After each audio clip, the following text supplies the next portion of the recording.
The production of this program is made possible thanks to the support of the following and viewers like you.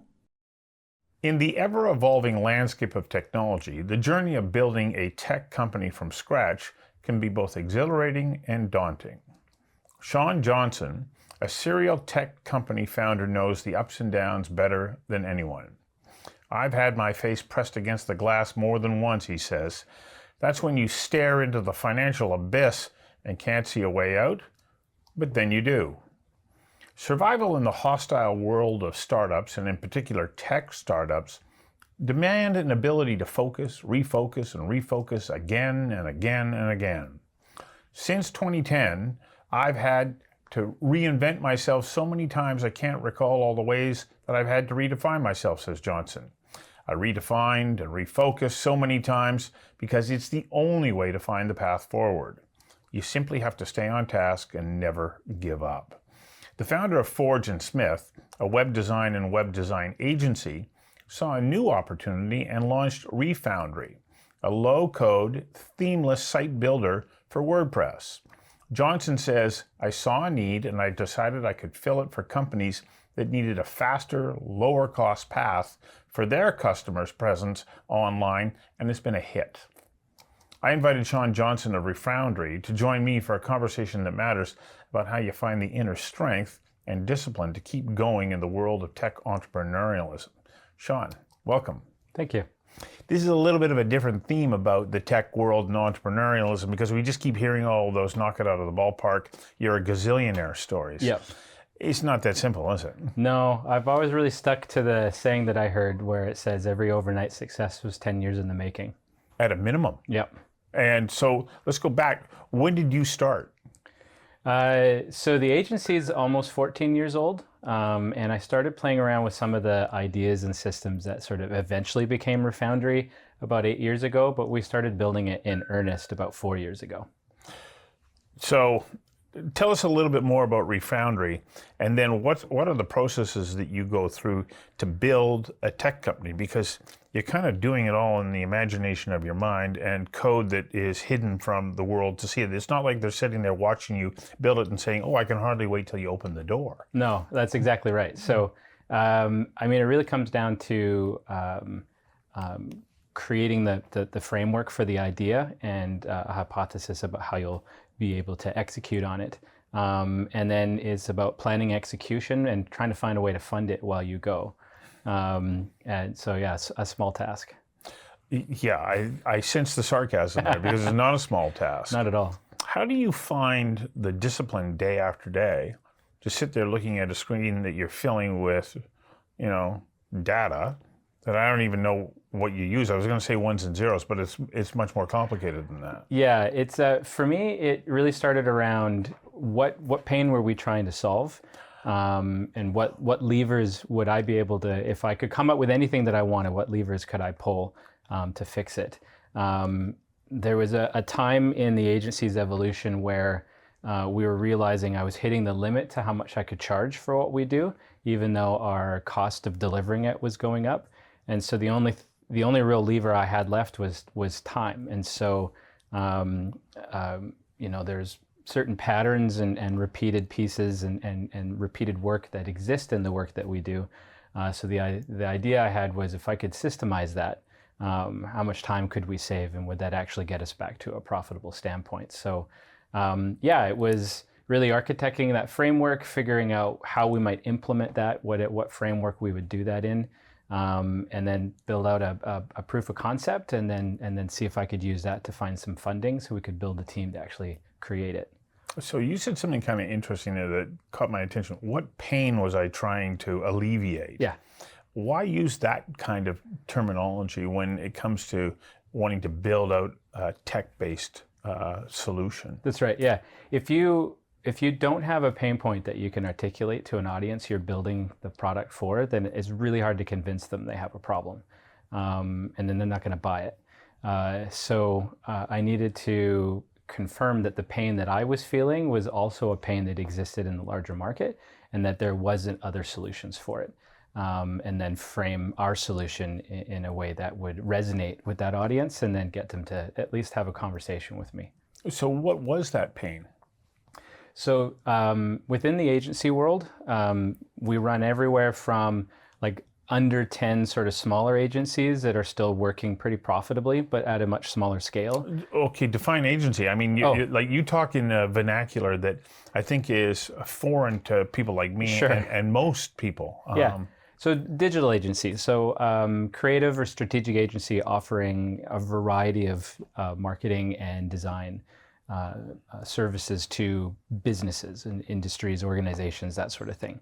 A lot of cases, at least with the pain that we're trying to solve, that comes in the form of websites and things that exist in and around websites to actually make them successful communication tools for a business. So yeah, within the agency space, on the smaller end, when your overhead is low and profitability is decent, you're okay.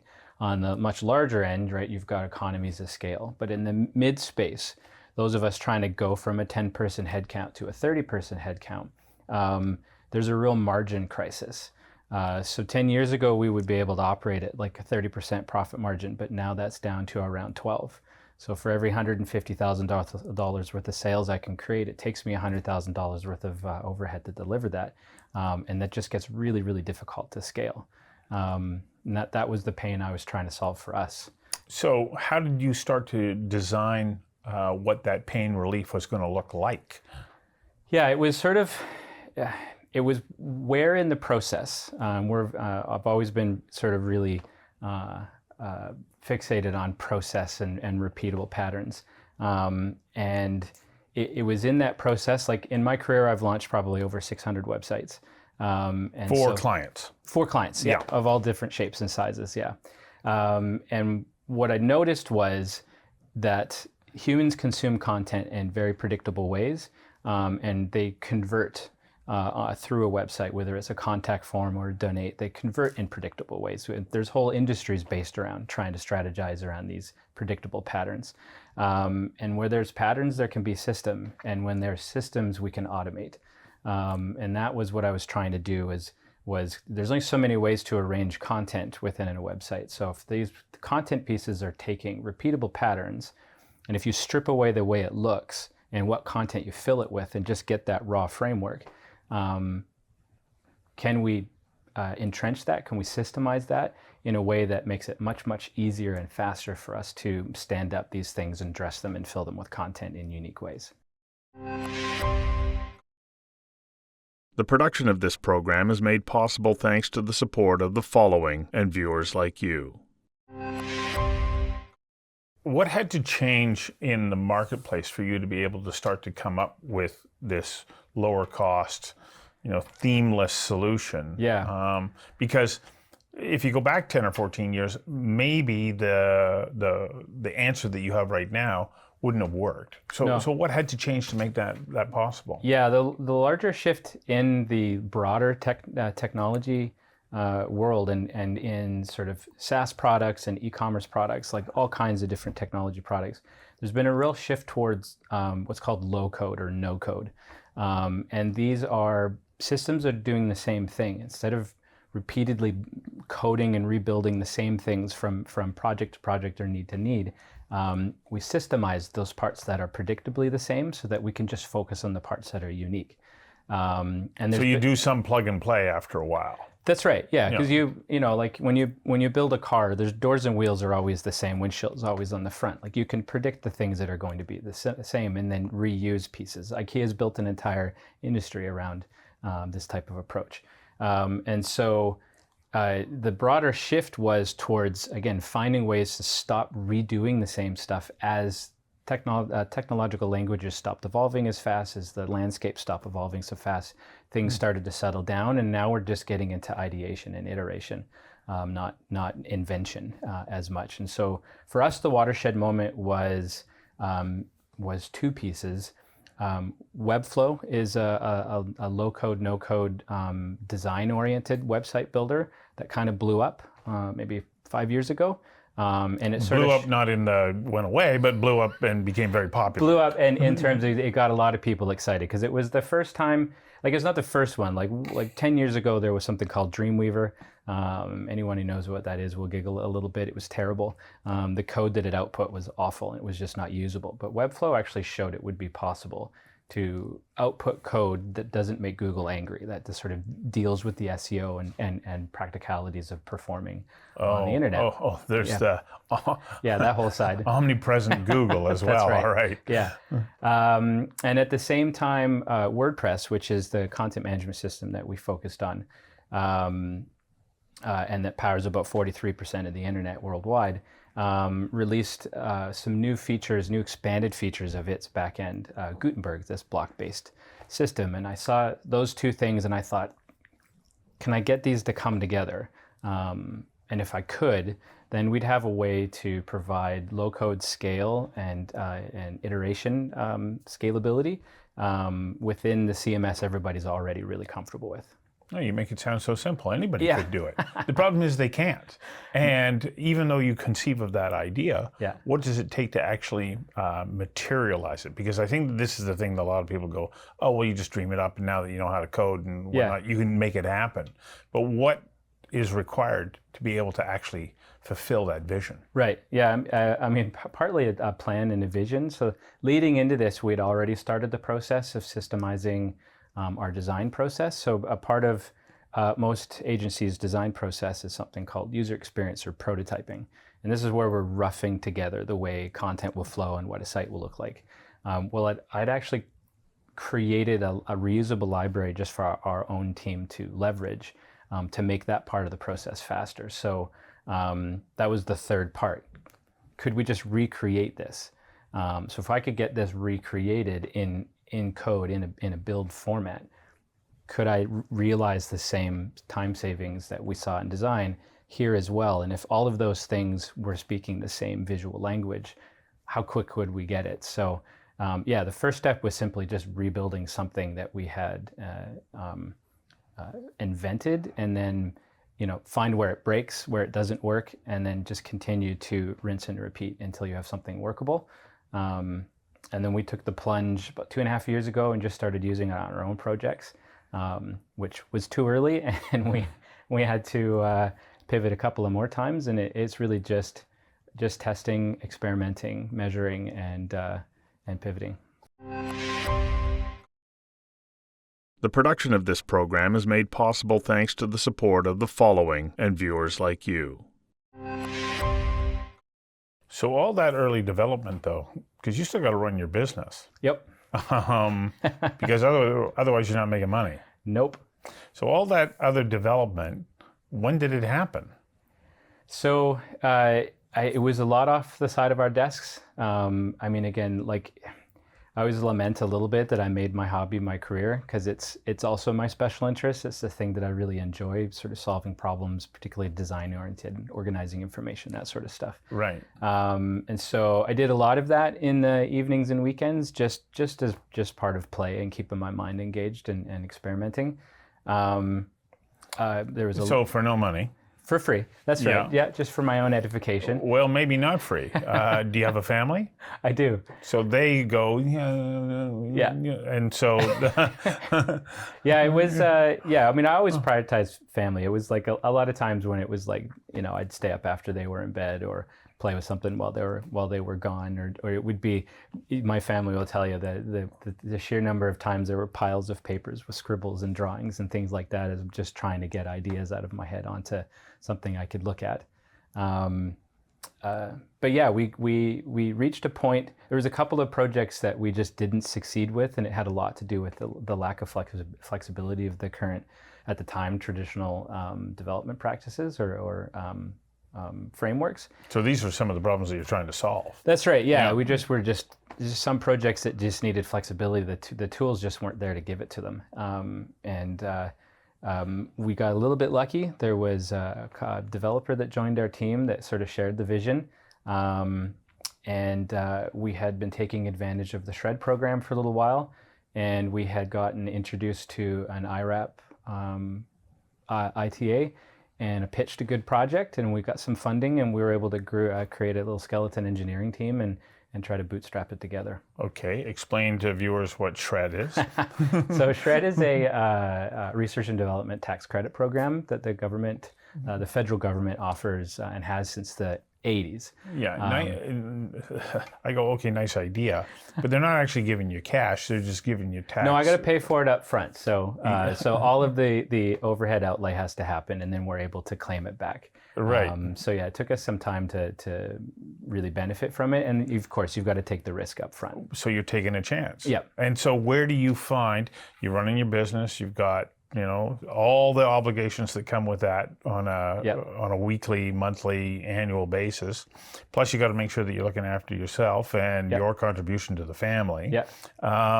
And then you say, I think I'm going to take a chance and go out and do this. Where do you find the courage to do that? For me, it was a bit of a passion. I had, around this time that it all came together, I just started moving myself back into a production role.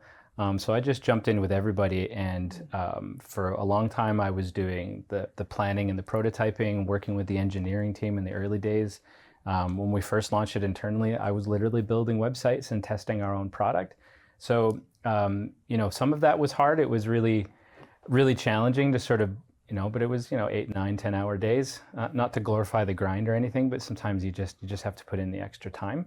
I always took a cautiously risky approach, and so it was really just trying to balance cash flow with outlay and try to keep that cash neutral standpoint. Hope you didn't swing too far in either direction. Yeah, well, I think try is the operative word there because you don't have complete control over No, these not at things. all. No.